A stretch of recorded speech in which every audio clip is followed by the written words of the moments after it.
एक बात बता कि जो यह मरने वाला व्यक्ति है, ये स्वर्ग गया कि नरक गया? ये स्वर्ग गया कि नरक गया?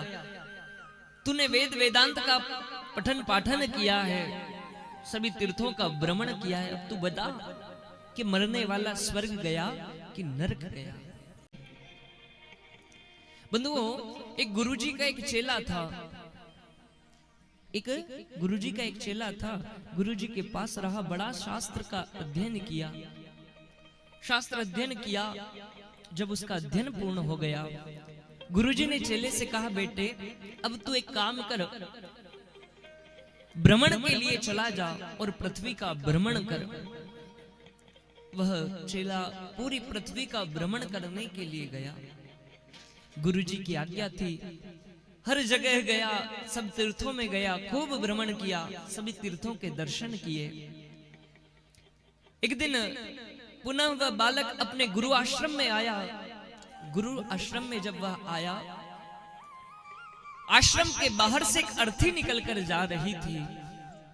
गुरुजी ने चेले से कहा, बेटा एक बात बता कि जो यह मरने वाला व्यक्ति है, ये स्वर्ग गया कि नरक गया? ये स्वर्ग गया कि नरक गया? तूने वेद वेदांत का पठन पाठन किया है, सभी तीर्थों का भ्रमण किया है, अब तू बता कि मरने वाला स्वर्ग गया कि नरक गया? वह चेला कहने लगा, गुरुदेव मैंने सब शास्त्रों को पढ़ा, लेकिन इस विषय में मुझे कोई जानकारी नहीं कि मरने वाला पुरुष स्वर्ग गया कि नरक गया। बोले, बेटा तूने अभी अच्छे से भ्रमण नहीं किया, तू पुनः भ्रमण के लिए चला जा और इस प्रश्न का उत्तर लेकर आ, इस बात की जानकारी लेकर आ कि जो मरने वाला व्यक्ति है वह स्वर्ग गया कि नरक गया। पृथ्वी पर कई स्थानों पर घूमता रहा, कई स्थानों पर गया, लेकिन कहीं भी उसे इसका उत्तर नहीं मिला कि मरने वाला स्वर्ग गया कि नरक गया। एक दिन थक हार कर एक स्थान देखा, पीपल का वृक्ष था, उस वृक्ष के नीचे कुछ देर विश्राम किया। पास ही वेश्या का घर था, वेश्या रहती थी।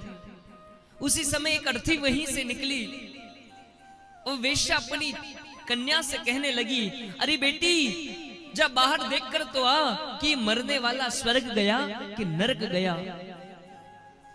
वह बालक थका हुआ था, लेकिन यह शब्द सुनते ही कान खड़े हो गए, सावधान होकर सुनने लगा, सावधान हो गया, सुनने लगा कि यह वेश्या क्या कहती है। वेश्या कहने लगी, बेटी ये मरने वाला व्यक्ति स्वर्ग गया कि नरक गया?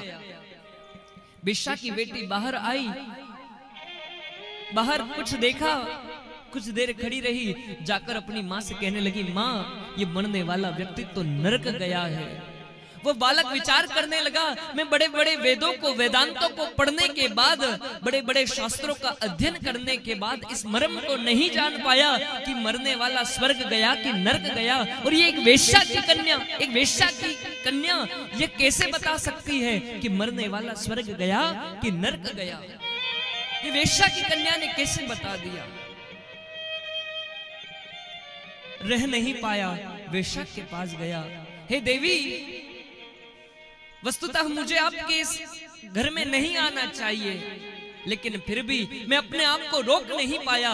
देवी मुझे इतना बता दो कि आपकी बेटी ने ये कैसे बताया कि मरने वाला नरक गया है? इतनी ही देर में दूसरी अर्थी निकली, शमशान उसी रास्ते पर था। दूसरी अर्थी निकली, उस वेश्या ने पुनः बेटी से कहा, बेटी अब पुनः जा, अब देख कर आ, ये मरने वाला स्वर्ग गया कि नरक गया? वह कन्या पुनः बाहर गई, बाहर जाकर बंधुओं कुछ देर खड़ी रही, आकर पुनः अपनी माँ से कहने लगी, माँ ये मरने वाला तो निश्चित स्वर्ग गया है। अब तो वह ब्रह्मचारी बालक रह ही नहीं सका। अरे देवी बता तो सही, किस प्रकार तूने निर्णय किया कि मरने वाला स्वर्ग गया कि नरक गया? वो वेश्या की कन्या कहने लगी, महाराज मैं तो कुछ नहीं जानती, वेश्या की कन्या हूँ। लेकिन महाराज जो पहले अर्थी निकली थी उसके पीछे जो लोग चलते थे वो लोग कहते थे अच्छा हुआ महाराज ये चला गया, पूरा गांव इससे परेशान था, बड़ा पापी था, बड़ा उधम करता था, सबको दुख देता था। तो उन लोगों की बातें सुनकर मैं समझ गई, अरे जिसकी अर्थी के पीछे चलने वाले लोग इस प्रकार की बातें करते हो वो तो निश्चित नरक गया है। और बाद में जो अर्थी निकली उसके पीछे लोग कहते थे कि बड़ा धर्मात्मा है, अच्छा सत्कर्म किया, जीवन भर दूसरों का भला ही किया है, तो निश्चित यह स्वर्ग ही गया है।